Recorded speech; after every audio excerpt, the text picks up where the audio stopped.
आज पहिल्यांदा मी हिंदी भाषेत थोडंसं बोलणार आहे आणि नंतर मराठी भाषेत बोलेन. हिंदी भाषा शिकण्याचा प्रयत्न सर्वांनी केला पाहिजे, कारण ही आपली राष्ट्रभाषा आहे.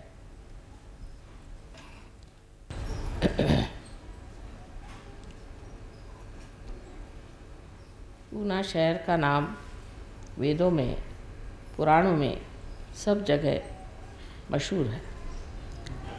इसको पुण्यपट्टनम कहते हैं, पुण्यपट्टनम. और इस जगह जो नदी बहती है उसका नाम है मूल नदी. जो यहाँ से मूल बहता है, ऐसी ये नदी यहाँ पर हज़ारों वर्षों से बह रही है और इस भूमि को पुण्यवान बना रही है. हम लोगों को पुण्य के बारे में पूरी तरह से मालूमात नहीं है.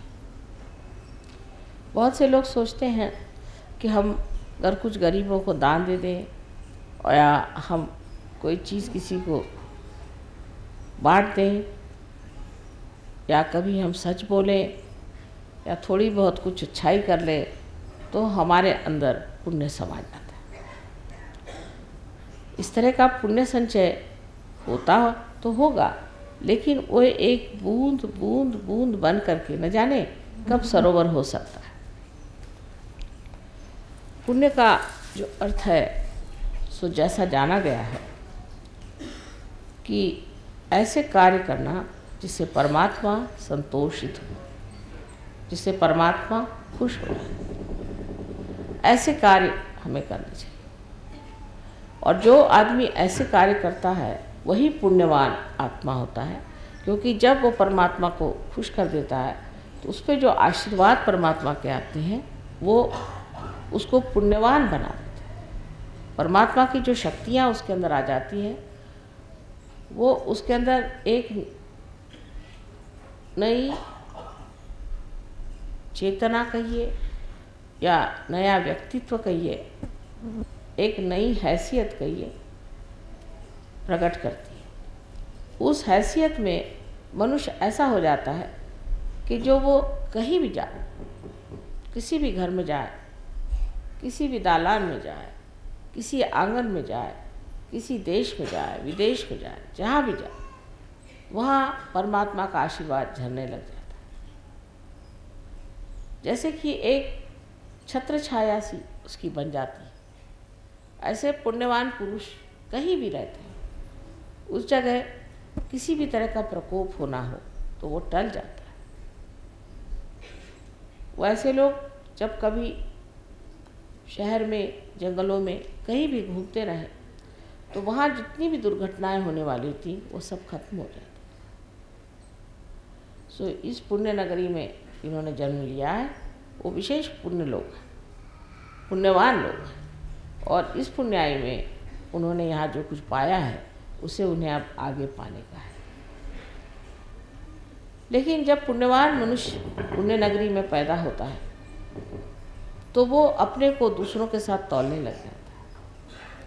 वो ये सोचता है कि देखो हमने तो इतना पुण्य किया इसलिए हम यहाँ पैदा हुए, लेकिन यहाँ पे जो लोगों के पास पैसा है, जिनके पास धन दौलत है, वो तो दूसरे ही लोग, वो तो परमात्मा को भी नहीं जानते, भगवान को भी नहीं मानते और पूजा अर्चा भी नहीं करते, पर इनके पास तो इतना पैसा है, इतने धनवान लोग हैं, ये तो इतने सुखी लोग हैं, तो हम क्यों इतने दुखी? अगर हम पुण्यवान हैं तो हम दुखी क्यों?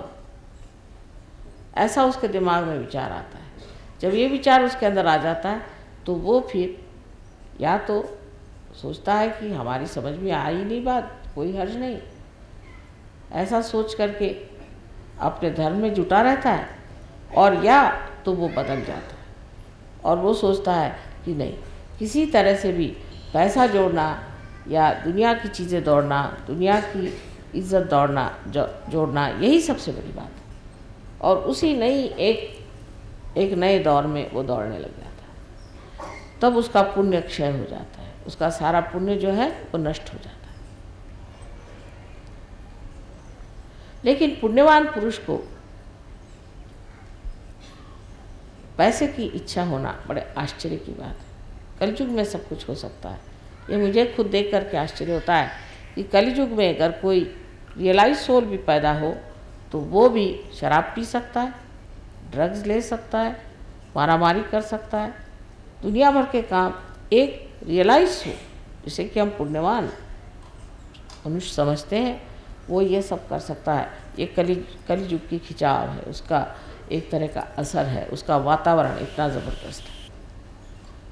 पुण्यवान मनुष्य भी जब संसार में आता है और जब इस चीज़ की तरफ में उसकी नज़र जाती है तो वो उधर खिंच जाता है और उसके अंदर ये कमज़ोरियाँ धीरे धीरे आने लग जाती हैं।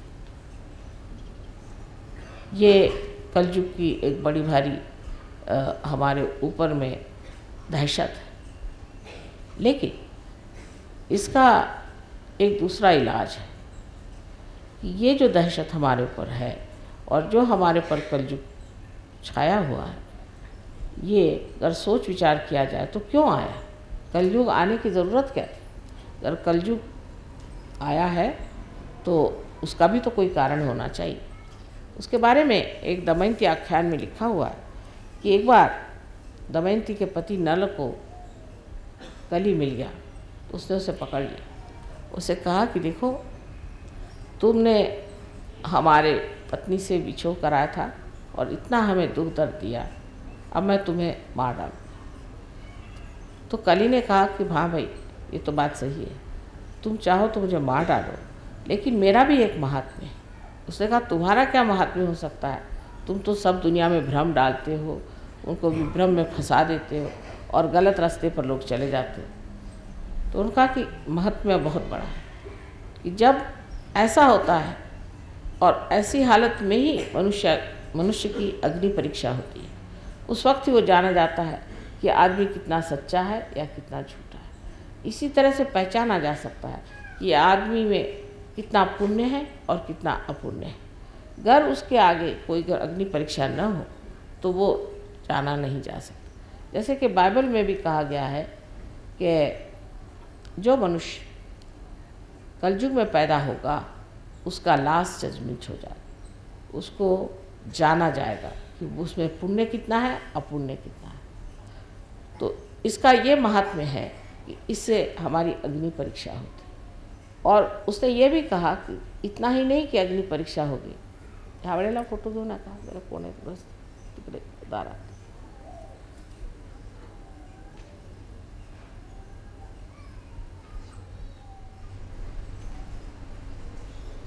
अग्नि परीक्षा जो हमारी होने वाली है इस कलयुग में, इस कलयुग के वक्त में हमारे लिए एक और बड़ा भारी आशीर्वाद है। वो ये कि नल को बताया गया कि देखो जिस वक्त कलयुग आएगा, जिस वक्त अग्नि परीक्षा होगी, तब हज़ारों लोग पार हो जाए, हज़ारों लोगों को आत्म ज्ञान हो जाए, आत्मबोध हो जाएगा, आत्म साक्षात्कार हो जाएगा। और इस आत्म साक्षात्कार के सहारे वो एक नई जिंदगी को प्राप्त होंगे और उनमें परिवर्तन हो जाए। जो आज गिरी कंदरों में परमात्मा को खोजते फिर रहे हैं वो उसे प्राप्त करेंगे, ये इसका वरदान है।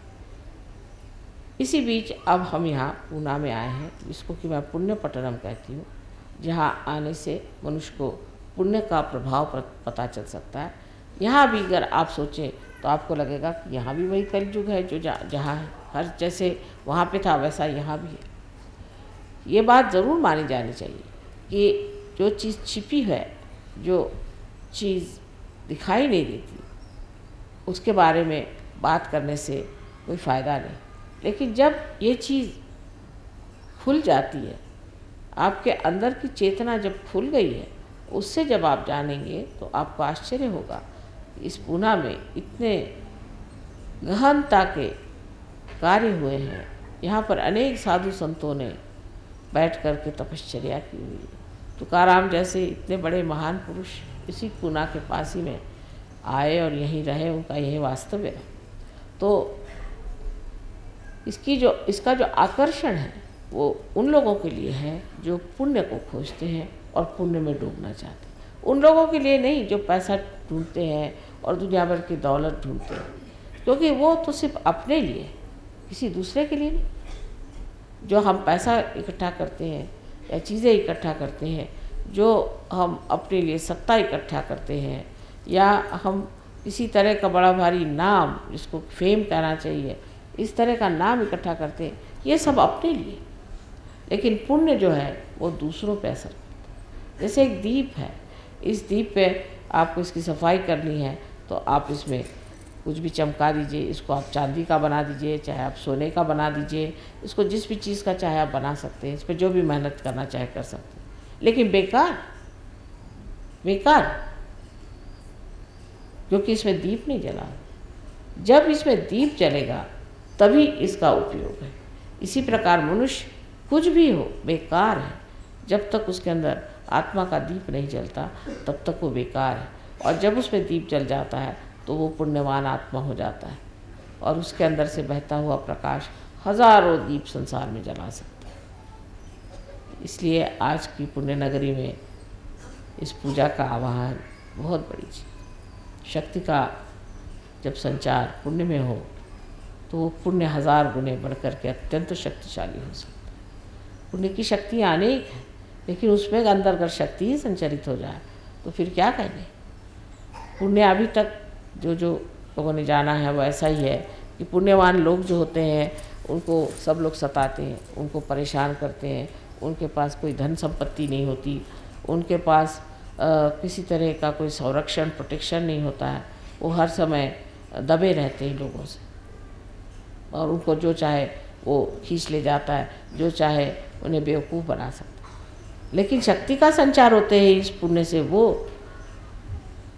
प्रगाढ़ और प्रचंड प्रकाश निकलते हैं कि किसी की मजाल नहीं, किसी पुण्यवान आदमी को हाथ लगा। जो हाथ लगाएगा वो जानेगा कि ये कोई प्रचंड चीज़ है। इसी प्रकार अगर कोई आदमी ये चाहेगा कि उनका पैसा नोच ले या उनको ठग ले या सताए तो अब सता नहीं सकता। ये कलयुग का बड़ा भारी आप पर आशीर्वाद है कि कलयुग में ही ये प्रकाश आ सकता है और जैसे ही अंदर ये प्रकाश आ जाएगा कोई आपको छू नहीं सकता, कोई आपको परेशान नहीं कर सकता, कोई आपकी हत्या नहीं कर सकता, कोई आपसे कोई चीज़ छीन नहीं सकता। आप पूरी तरह से संरक्षित हो जाते हैं और आप स्वयं इतने शक्तिशाली होते हैं कि जहाँ खड़े हो जाइएगा वहाँ कोई सा भी आतंक, आफत, कोई भी परेशानी हो उसे आप एकदम खड़े होने से ही उसको खत्म कर सकते हैं। तो पुण्य में शक्ति का संचार यही आज का आवाहन है और आज की पूजा में यही करने का है।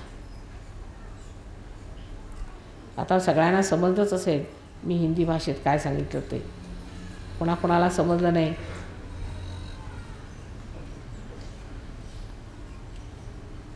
भाषेला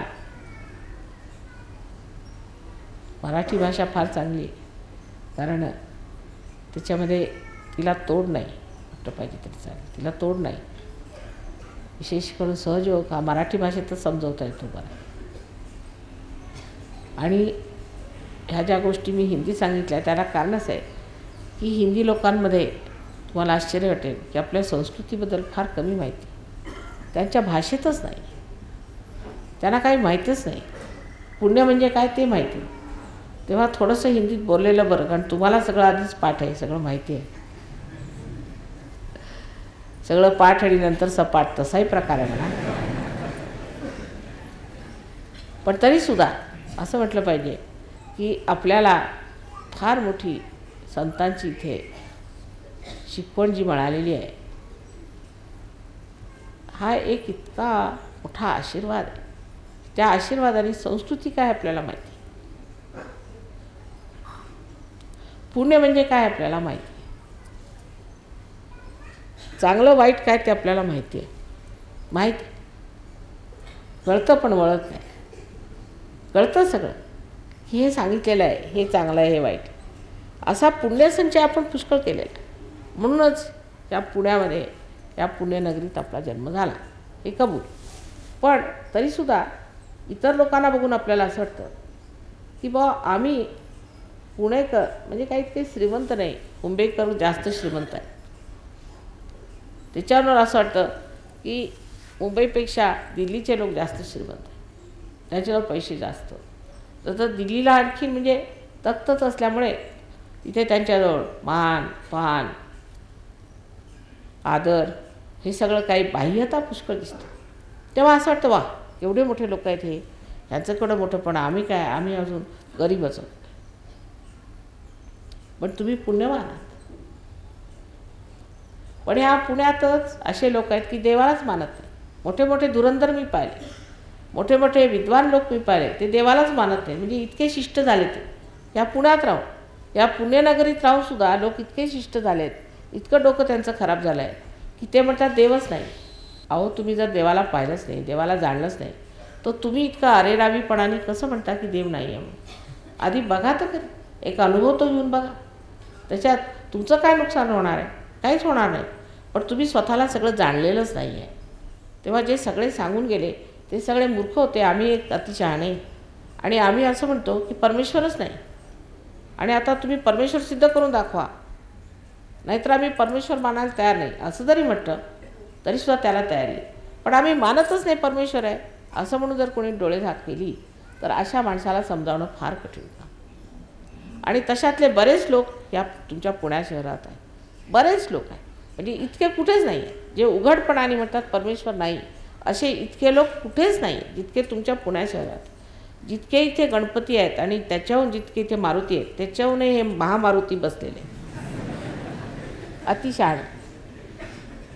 आणि त्यांना असा पूर्ण विश्वास आहे की आम्ही जे म्हणतो ते अगदी खरं आहे. आम्ही अति हुशार लोक आहोत, आम्हाला सगळं शास्त्र माहिती आहे, आम्ही अगदी विद्वान आहोत आणि सगळं खोटं आहे, याच्यात काय अर्थ. तेव्हा जिकडे एवढं पुण्य आहे, इथे इतकं कमळासारखा इथे सुंदर सुगंध पसरलेला आहे, तिथेच असल्या तऱ्हेचा विकृतपणा पण पुष्कळ जास्त पसरलेला आहे. आणि त्यामुळेच या पुण्यामध्ये लोकांच्या डोक्यामध्ये भ्रांती फारच वाढलेली आहे. त्यांना हे समजत नाही आहे की धर्म आहे खरा की नाही, परमेश्वर आहे किंवा नाही.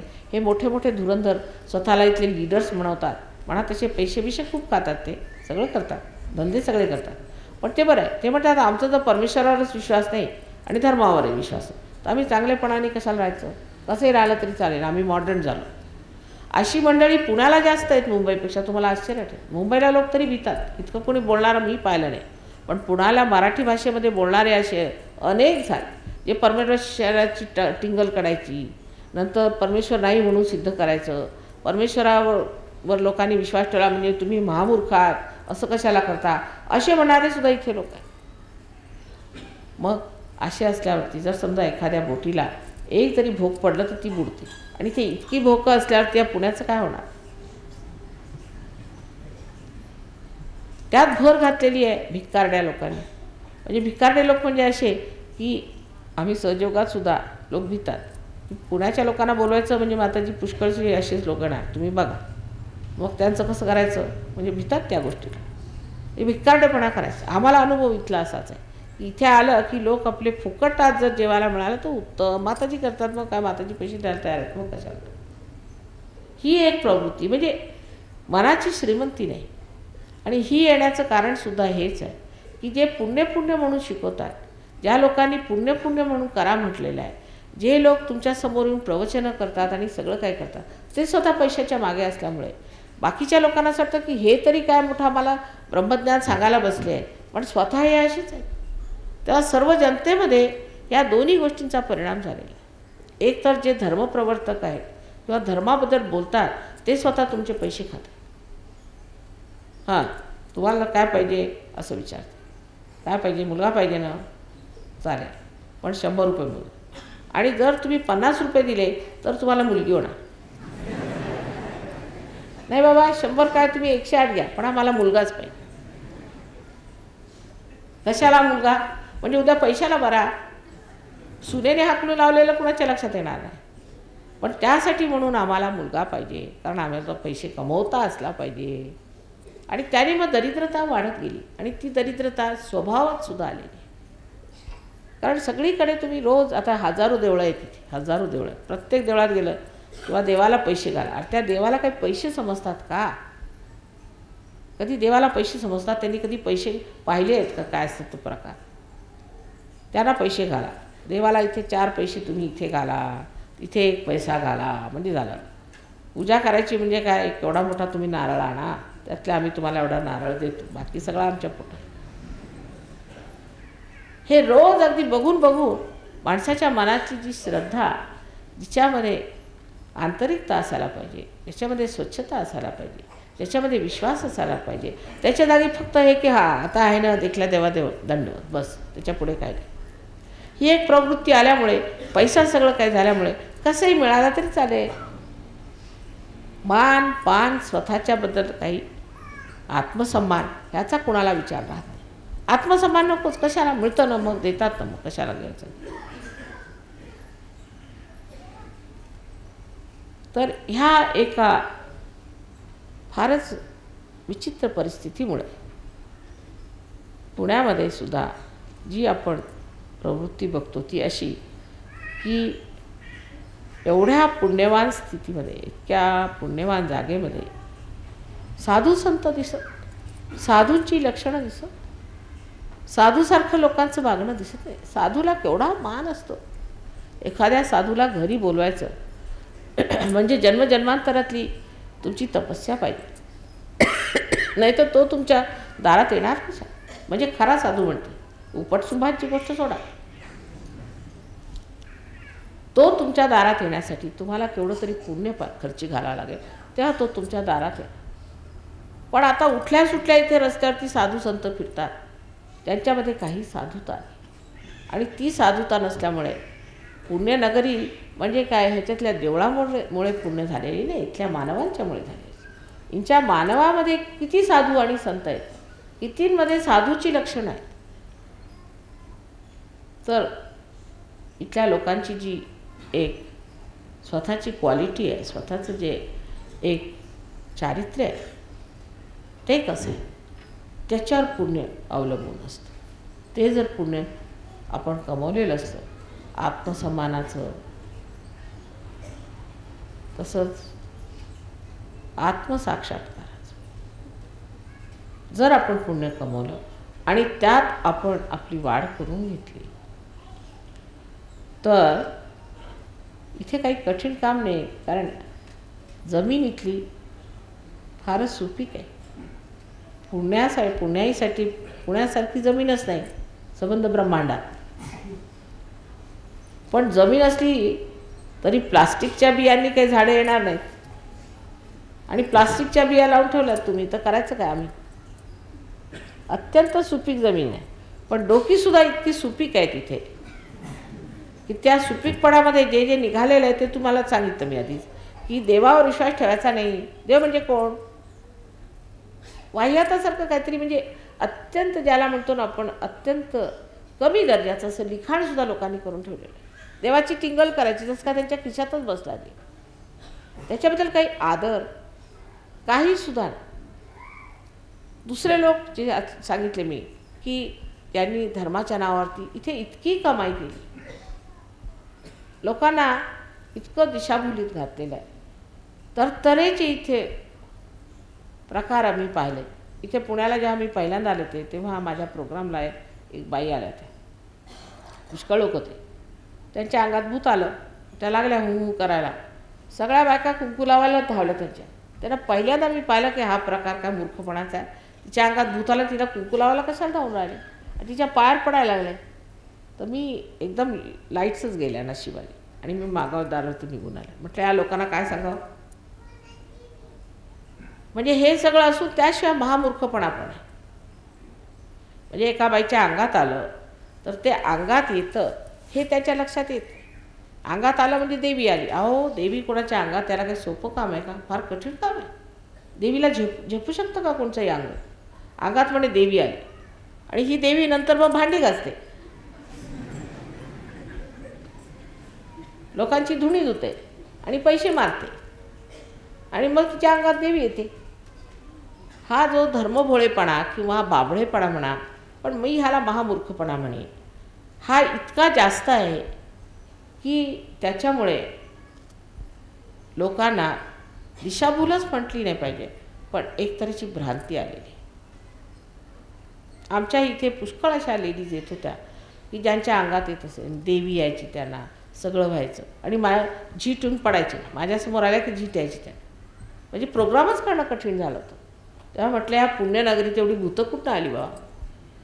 तमके बुवा असं का. आणि मग त्या बुवानी केलं काय. नाही, फक्त अंगारा दिला मला. हो का. तुम्ही काय केलं. मी खाल्ला तो झालं. म्हणजे अशा तऱ्हेचे त्याला म्हणायचे स्त्री आचार आणि ब्राह्मणाचार ह्याच्यामध्ये हे संबंध पुढे डुबून गेले. तेव्हा धर्माचा हा तुम्ही निकाल लावला आणि बाकी परमेश्वराची तर तुम्ही गोष्टच काढू नका. कारण परमेश्वराच्या गोष्टीबद्दल अतिशहाणे बसलेलेच आहेत सांगायला की परमेश्वर म्हणजे नाहीच आहे, सायन्स म्हणजे सगळं काही.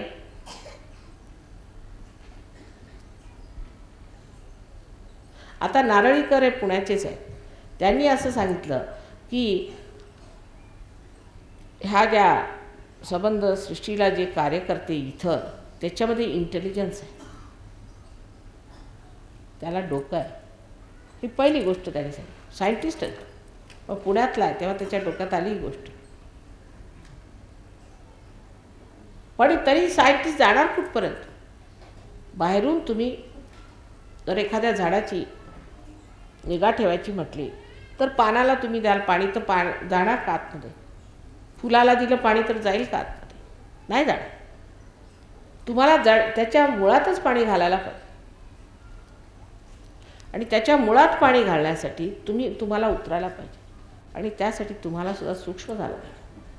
ती सूक्ष्मता आल्याशिवाय तुम्ही काहीही कार्य केलं ते बाह्यातलं आहे, सगळं बाह्यात राहून जाणार. पण इतकं बाह्यात आलेलं आहे की पुण्यवान शोधून सापडत नाही.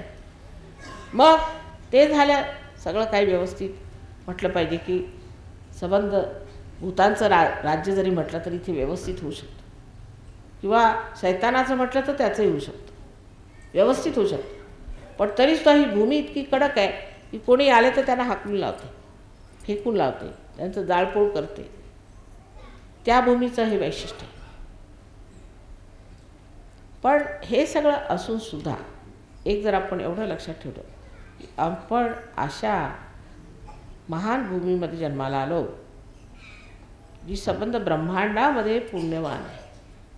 आता ह्याच्याहून श्रीमंती काय असणार, ह्याच्याहून मोठेपणा काय असणार, ह्याच्याहून मान आदर काय असणार. अहो तुमच्या पुण्याच्या मातीचं एवढं महत्त्व आहे. लोक इथून सगळे पुण्याची माती घेऊन गेले, तुम्हाला माहिती नाही. आम्ही लंडनला ते आता आश्रम बांधा तर तिथे माती घेऊन आले. म्हटले माती कुठं आणली. म्हणे पुण्याची आम्ही माती घेऊन. त्यांना अक्कल आहे तुमची आणि इथे अतिशहाणे सांगतात की देव नाही. आणि ती माती घातली त्यांनी. आपल्याला त्याचे आता तरी मी किती वर्णन करून सांगितलं कितीही म्हटलं तरी तुम्ही म्हणाल माताजी ह्याचा साक्षात द्या. तर देऊ कसं. कारण ह्या सर्व गोष्टी मध्ये मध्ये असल्यामुळे तुम्हाला ह्याच दिसतात. कारण ह्या ढोबळ आहेत ना, ह्या बाह्यातल्या आहेत ना, ग्रोस आहेत ना. सूक्ष्मातलं दिसायला सूक्ष्म आला पाहिजे. तुम्ही सूक्ष्म झाला म्हणजे मी काय म्हणते ते सगळं तुम्हाला कळेल, म्हणून सूक्ष्म व्हायला पाहिजे. तेव्हाच मी म्हटलं की या पुण्यनगरीमध्ये शक्तीचा संचार झाला पाहिजे. आता पैशाचाच विचार इतका, तो विचार सोडला पाहिजे. शक्तीने लक्ष्मी मिळते, मिळणार. पण लक्ष्मीसाठी आम्ही पूजेला आलो असं जर म्हटलं तर मुळीच मिळणार नाही. लक्ष्मीचा प्रसाद तुम्हाला आपोआप सहज मिळू शकतो आणि पुष्कळांना मिळालाही आहे. पण हे लक्षात घेतलं पाहिजे की आम्ही इथे घ्यायला काय आलो, शक्ती घ्यायला. शक्तीमध्ये सर्व तऱ्हेच्या शक्त्या असतात. नुसतं महालक्ष्मी किंवा लक्ष्मी नाही. लक्ष्मीतनं महालक्ष्मी, सरस्वतीतनं महासरस्वती, आणखी कालीतनं महाकाली, हे सगळं इथे मिळवायला तुम्ही आलेला. जेव्हा या तिन्ही शक्त्यांमध्ये आत्म्याचं स्वरूप प्रकटित होतं तेव्हा ह्या तिन्हीही महान शक्त्या तुमच्यामध्ये सुद्धा जागृत होतात. तुमच्या हातातनं व्हायब्रेशन्स चैतन्य लहरी वाहत आहे. नुसता असा हात वर केला तुम्हाला लोकांना जागृत करतो. लोक म्हणतील कसलं काय, शक्यच नाही. असं कसं नुसता हात असा वर केला तर म्हणे की जागृती, शक्यच नाही. तर तुम्हाला अविश्वास वाटू लागतो. खरोखर आम्ही असा हात वर केला तर आमच्या हातून होतं हे काही विशेष नाही. म्हणजे तुम्हाला अजून आपली कदर नाही. तुम्ही हे समजत नाही की तुम्हाला काय मिळालं. किती मोठ्या तुमच्या हातात नुसती अशी कुंडलिनी जशी गणपतीच्या हातात ही शक्ती आहे तशी तुमच्या हातात आईने शक्ती दिलेली आहे की नुसता असा हात वर केला तरी कुंडलिनी जागृत होते. तर आम्ही कोण आहोत हे आधी लक्षात घेतलं पाहिजे. जर हे तुमच्या लक्षात आलं की आम्ही कोण आहोत आणि आम्ही योगी लोक आहोत. आमच्यामध्ये योग्यांना कधीही नव्हती अशी शक्ती. आज किती योगी बघा तुम्ही आहे जगात. कुणी अशी कुंडलिनी जागृत केलेली तुम्ही ऐकलंय का कुठेतरी? पुस्तकात कुठेही नाही. पण तुम्ही करता ना जागृत, तुम्ही रिअलायझेशन देता ना लोकांना, मग ते कसं घडतंय, ते कसं होतंय. पण प्राधान्य जर आम्ही योगी आहोत ह्या एका मुद्द्याला दिलं तर बाकी सगळे मुद्दे आपोआप आतमध्ये बसतात. पण प्राधान्य इतर गोष्टींना आहे, हा एक त्रास आहे. तो जर तुम्ही सोडला आणि प्राधान्य फक्त आहे की आम्ही योगीजन आहोत, आम्हाला योगीजनांसारखं आणि साधू संतांसारखं राहायचं आहे, तसंच आम्हाला वागायचं आहे, तशीच आमच्यामध्ये धारणा असावी, असा हृदयामध्ये जर एक विचार ठेवला तर कुंडलिनी शक्ती जी आहे ती तुम्हाला कुठल्या कुठे पोचून देईल.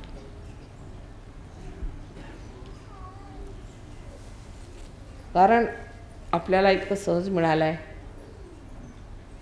इतर लोकांना फार मेहनत करावी लागते. मला पुण्याला विशेष करून रस्त्यावरही चाललेला मनुष्य असला त्याच्याकडे एक नजर केली तर त्याची कुंडलिनी चढते. ही गोष्ट खरी. पण जितकी सहज मिळते तितकीच त्याची कदर नाही होत, किंमत कळत नाही. विनामूल्य विना मेहनत ही वस्तू मिळाल्यामुळे त्याची किंमत कळत आहे आणि स्वतःचीही किंमत कळत नाही. जर स्वतःची किंमत कळली आणि स्वतःची जबाबदारी कळली तर लक्षात येईल की आपण योगीजन आहोत. साऱ्या संसाराचं भलं माताजी करायला निघाले आहेत आणि तुम्ही आमचे हात आहात. तुमच्या हातून हे कार्य होणार आहे. आणि आपलं वागणं कसं आहे तर सर्वप्रथम आपल्यामध्ये निष्ठा पाहिजे, सिन्सिरिटी पाहिजे. ज्या माणसामध्ये निष्ठा नाही, वरपांगीपणा आहे, तो मनुष्य सहयोगात कसा उतरणार. निष्ठा पाहिजे की आम्ही योगीजन आहोत. पूर्ण निष्ठेने आमच्यावर विश्वास आहे, आम्ही हे कार्य करू शकतो. आमच्या हातून कुंडलिनी वाहते. ह्याच्यात काही अहंकाराची गोष्ट नाही. तुम्ही जर म्हणाल की आम्ही हिंदू मुसलमान ख्रिश्चन आहोत, ही खोटी गोष्ट आहे. हे काहीतरी बाह्यातलं लावून घेतलेलं सर्टिफिकेट आहे. तुम्ही कोणी असू शकता. म्हणजे खरं आहे ते एकच आहे की तुम्ही योगी आहात. ही तुमची खरी जात, हा तुमचा खरा धर्म आहे, हे तुमचं खरं व्यक्तित्व आहे. आणि त्यात पूर्णपणे विश्वास ठेवून निष्ठेने असा विचार केला पाहिजे की ह्या पलीकडे मला काहीही नको. जे मिळवायचं ते हेच, याच्या पलीकडे आम्हाला काही नको. मग त्याच्यातच सगळं मिळतं, त्याच्याच खोलात, त्याच्याच गहनात, त्याच्याच उत्तरात सगळं तुम्हाला मिळतं. पण अजूनही माझी आई अशी, माझी बहीण तशी, माझ्या मुलाला हे झालं, एक हे झालं, नाहीतर आमच्याकडे ही प्रॉपर्टी पाहिजे, ते पाहिजे. माझ्या भावाचं तसं नीट करून द्या माताजी, तर माझ्या काकांचं तसं नीट करून द्या. त्या गुंतागुंतीचे प्रश्न. बरं जुने आले ते जरासे बरे झाले आता, तर परत दुसरा लॉट आला, त्यांनी सुरू केलं तोच प्रकार की माझ्या आईला बरं नाही, माझ्या वडिलांना बरं नाही. अहो सगळ्यांना आई वडील आहेत, ते बरं आहे म्हणा एका अर्थाने. पण सहयोगाला कधी कधी फार बाधक होते, कारण सगळं लक्ष दुसरीकडे. जर तुम्ही ठीक झाले तर तुमचे आई वडील सगळे ठीक होतील. पण तुम्ही स्वतः ठीक व्हायला तयार नाही. आणखी तुमची अशी इच्छा आहे की सगळ्यांना माताजींनी ठीक करा. म्हणजे ह्या गोष्टी इतक्या गहनात आहेत.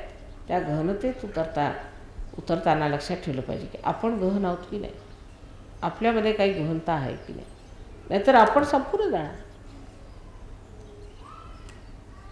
एखाद्या विहिरीत जर तुम्हाला उतरायचं असलं तर तुम्हालासुद्धा त्याची पूर्ण मर्यादा माहीत असायला पाहिजे. जर तुम्हाला पोहताच येत नसलं तर विहिरीत कशाला जायचं, तुम्ही संपून जाणार.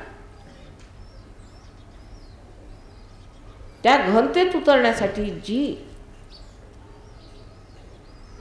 निष्णात व्यक्ती पाहिजे ती मी आहे का, ते मी मिळवलं आहे का, असा विचार केला पाहिजे. पण नाही माझ्या आईला बरं करा. अहो तुमच्या आईला बरं करून तुम्हाला काय मिळणार आहे? स्वार्थ समजायचा आपला. काय मिळणार आहे? तुमच्या आईला बरं केलं म्हणजे ती उठल्याबरोबर परत तुम्हाला रागवायला लागेल. डोक्यावर पदर घे, नाही तर हे कर ते कर. बायकांचं असतं ना काहीतरी. आणि नाही तर आई बापाला बरं कर. कशाला? परत तो आणखी तुम्हाला त्रास देणार असं नाही. पण माझं काय म्हणणं की अत्यंत वरपांगीपणाने आपण बघितलं तर हे असे त्रास होतात. पण गहनतेत बघितलं की मी माझाच बाप आहे, मीच माझी आई, मीच सगळं काही आहे, मला तुम्ही बरं करा, मी ठीक होऊ देत, माझं भलं होऊ देत. तुमच्यातच जर सर्व बसले तर ते सगळेच्या सगळेच ठीक होणार. सगळे जर तुमच्या शरीरात वास करतात, तुमचं जर बरं झालं तर ते बरे होणार की नाही. तेव्हा अशा वरपांगी शूद्र क्षुल्लक वस्तूंवरती आपलं चित्त ठेवून तुम्ही एवढं मोठं कमावू नका. एक तर पुण्याच्या नगरीत जन्माला आला, केवढं पुण्य कमावलं असेल ते. केवढं पुण्य कमवून ह्या पुण्यानगरीत तुम्ही जन्माला आला आणि इथे जन्माला येऊन आता ते घालवायचे का? आणि ह्या धर्माच्या बाबतीत सुद्धा डोकं लक्षात ठेवलं पाहिजे. ह्याला काही धर्म म्हणता येतो? ज्याच्या सर्व वरपांगी गोष्टी, तो धर्म खरा ज्याच्यामध्ये मनुष्याला शांती मिळते. तो धर्म खरा ज्याच्यामध्ये मनुष्याला सत्य मिळते. तो धर्म खरा ज्याच्यामध्ये मनुष्य एक पुण्यवान आत्मा होऊन सगळीकडे प्रेम संचारतो. तो खरा धर्म. बाकी धर्म म्हणजे थोतांड आहे. आणि आजकालचे सर्व धर्म तर एकाहून एक बरे आहेत. मला तर एकही आजपर्यंत धर्मगुरू भेटला नाही जो आत्मसाक्षात्कारी आहे. अहो म्हणे आम्ही धर्मगुरू, असं का? आणि कुंडलिनी तिथे खाली जमून बसलेली, तुम्ही कसे धर्मगुरू? कोणत्या धर्मात सांगितलेलं आहे की आत्मसाक्षात्कार झाल्याशिवाय तुम्ही कुणाचे गुरु होऊ शकता? असे अधर्मी लोक आज धर्मावरती येऊन बसले आहेत आणि स्वतःला धार्मिक म्हणतात. त्या धार्मिकतेचा काहीही फायदा नाही. त्यांनी नुसता मनुष्य एक क्रूर, राक्षसी, भयंकर तरी होईल किंवा ती दब्बू, घाणेरडा, विचित्र तरी. त्यातनं चांगुलपणा कधीही निघणार नाही हे अगदी मला दिसतंय. जेवढे आजकालचे धार्मिक लोक मी पाहिले त्यांचा हा प्रकार.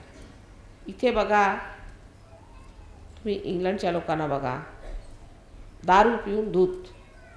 कशाला म्हणे? आम्हाला आता चर्चला जायचं म्हणून आम्ही दारू प्यालो, असं का? दुसऱ्यांचं कशाला बघायचं? स्वतःच बघा आपल्या हिंदू धर्मातला प्रकार. नंतर आणखी नाहीत ना ख्रिश्चन लोक कामात न गेलेले, मुसलमान त्यांची वाट लावली त्यांनी, भांडत बसले, सगळी जगभर भांडतात. सिख लोक ते तिकडे मूर्खपणा करतात. कोणत्या धर्मात सांगा लोकांना डोकं ठीक आहे? सगळ्यांची डोकी खराब आहे. आपण कशा त्या मूर्खांच्या बरोबर लागायचं? कोणीतरी आपल्याला शांती दिली का हृदयाला? सर्व धर्मांमध्ये हा प्रकार असल्यामुळे हे सगळे धर्म, सर्व धर्माणाम परित्यज्य मामेकम शरणं व्रज म्हटलंय तेवढ्यासाठी. जो खरा धर्म आहे तो घेतला पाहिजे. आता एवढे मोठे मोठे झाले हे सगळे. ख्रिस्त काय कमी नव्हते, एवढे मोठे तुम्हाला माहितीच आहे. कृष्ण काय कमी होते, राम काय कमी होते, एक एक अवतरणं झाली. मोहम्मद साहेब काय कमी होते, नानक साहेब काय कमी होते. पण त्यांना त्यांचं मात्र ठिकाणा लावून ठेवला सगळ्यांनी. एवंच मी कोणत्याही धर्माची साथ घ्यायला तयार नाही. आता सगळ्यांना बघून ठेवलं मी. सगळे एकाहून एक मूर्ख आहेत. देवाच्या नावावरती मूर्खपणा करतायत आणि ह्यांना अशी सजा मिळणार आहे, ह्या जन्मातच मिळणार आहे. दूर जायला नको. ते ज्यूज आहेत तो दुसरा नमुना आहे, मुसलमान आहेत तो तिसरा नमुना आहे, ते ख्रिश्चन लोक आहेत तो चौथा नमुना आहे, हिंदू लोक आहेत ते दुसरा नमुना आहे. एक एक नमुना. ते जैन तो तर काय विचारायलाच नको. ह्या सर्व धर्मांमध्ये नुसता थोतांड आणि वरपांगीपणा आणि खोटेपणा इतका पसरवलेला आणि पैसे बनवणे. आणि नाही तर काहीतरी आता मुसलमान लोकांच्या मध्ये हे आहे की 5दा नमाज पडायची, बस नमाज पडली म्हणजे झालं. आणि त्याच्यानंतर वाटेल ते धंदे करा. आपापसात भांडून राहिले. हा देश त्याच्याशी भांडतोय, तो देश त्याच्याशी भांडतोय, पण सांगायची सोय नाही. मोहम्मद साहेबांनी सांगितलेलं आहे की अशी वेळ येणार आहे, त्याला ते कयामा असं म्हणतात. कयामा म्हणजे अशी वेळ येणार आहे जिच्या वेळेला मनुष्याचं पुनरुत्थान होईल. पुनरुत्थानाची जेव्हा वेळ येईल, रेझरेक्शनची जेव्हा वेळ येईल, त्यांचे हातपाय बोलतील आणि साक्षी देतील. हे सहजोग सगळं सांगून गेले. तेही म्हणत असतील काय मूर्खांना सांगून गेलो मी. कोण मुसलमान आपल्याकडे येणार आहे? आलेत. पण आता हे असे धर्माची आपण वाट लावलेली आहे. देवळात जाऊन बघा. आजकाल परवा एक मुलगा आला होता, तो गांजा घेतो. म्हटलं तुला कुठे मिळाला बाबा हिंदुस्थानात गांजा? महालक्ष्मीच्या देवळात म्हणे पुजारीकडे असतो. असं ना, अगदी खरी गोष्ट आहे. अहो खरी गोष्ट आहे. महालक्ष्मीच्या देवळात, ते आणखी कुठे नाही. आता ह्या पुजाऱ्याला कुठे ठेवायला सांगेल? कुठे ठेवायचं? नरकात तर अशा लोकांना जागा नाही. आणखी काहीतरी एक बनवावं लागेल त्यांच्यासाठी. महालक्ष्मीच्या देवळात बसून गांजा वाटतोय आणि विकतोय. म्हणजे देवळात कुणी जाणार नाही पोलीस पकडायला. गेला तर मग त्याच्या विरुद्ध हे करतील की आमच्या देवळात आलास तू. पण देवळात बसून तुम्ही गांजा विकता, त्याला काही मज्जा नाही. त्या अशा सर्व धर्मांधपणामुळे पुष्कळांनी सांगितलं देवच नाही. अहो धर्मांध कुणी असतं म्हणून धर्म नाही. देवाच्या नावावर जर कुणी पैसे कमवले म्हणून काय देव नाही?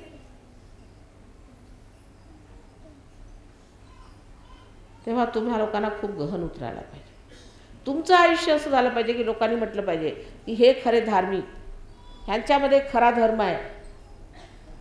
आम्ही धर्माला सहयोगात जाणला आहे. सहयोगामध्येच समजलो आम्ही धर्म काय. साक्षात्कार ही एक घटना आमच्यात घटित झालेली आहे. काही खोटं नाही. पण त्याच्यासाठी ते सांगण्यासाठी सुद्धा, समजवण्यासाठी सुद्धा तुम्ही गहन उतरायला पाहिजे. तुमच्यात गहनता यायला पाहिजे. जर तुम्ही ती गहनता आणली नाही तर मात्र लोकांच्या समोर सांगून लोक म्हणतील राहू द्या, आम्ही पाहिले तुमचे सहयोगी कसे आहेत.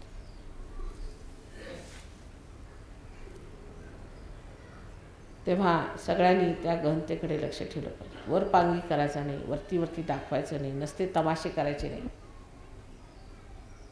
मला सगळ्यांचं समजतं. पूजेला शुद्ध मनाच्या लोकांनी बसायचं, नाही तर बसू नये. शुद्ध मन करून बसायचं. बेकार आहे. मी एवढी मेहनत करू तरी फायदा काय? तर तुमचे दगडाची मन आहे तर त्याच्यात माझं काय प्रतिबिंब येणार आहे? तर मन अगदी शुद्ध करून बसायचं, निरालस आणि प्रेमात बसायचं आणि मिळवून घ्यायचं. जे मिळवायचं आहे ते मिळवायला तुम्ही इथे आलात. व्यर्थ इथे वेळ घालायला तुम्ही आला नाही, हे लक्षात ठेवायचं. इथे खरा धर्म आपल्यामध्ये जागृत करण्यासाठी आणि सत्य आपल्यामध्ये प्रकट करण्यासाठी तुम्ही आलेला आहात. त्याच्यासाठी आज तुम्ही शक्तीची पूजा मांडलेली आहे. आजची शक्तीची पूजा विशेष आहे, कारण यावेळेला शक्ती जी आहे तिला आपण म्हणतो गौरी स्वरूप आहे. गौरी म्हणजे साक्षात कुंडलिनी. ती कौमार्य अवस्थेत आहे. ती कौमार्य अवस्थेत तुम्ही तिची पूजा मांडलेली आहे.